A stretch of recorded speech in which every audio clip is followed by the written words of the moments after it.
আসসালামু আলাইকুম সবাই। দেখতে পাচ্ছেন একজন খেজুর গাছে একজন খেজুর কাটছে, খেজুরের রস কত চমৎকার সুন্দর করে তিনি খেজুরের গাছ কাটছেন।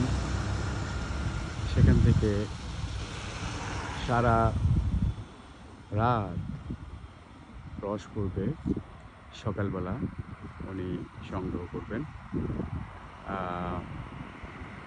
এই খেজুরের রস অনেক সুমিষ্ট এবং আমাদের গুড় তৈরি হয়। গাছি যারা গাছে এই ধরনের কাজ করে তাদেরকে গাছি বলা হয়। ওনারা অনেক যত্নের সহিত গাছ কেটে আমাদের রসের ব্যবস্থা এবং গুড়ের ব্যবস্থা করে থাকেন। এই কাজের পেছনে অনেক পরিশ্রম, অনেক শ্রম লুকিয়ে থাকে। আমরা একটু পরে তার কথা শুনবো।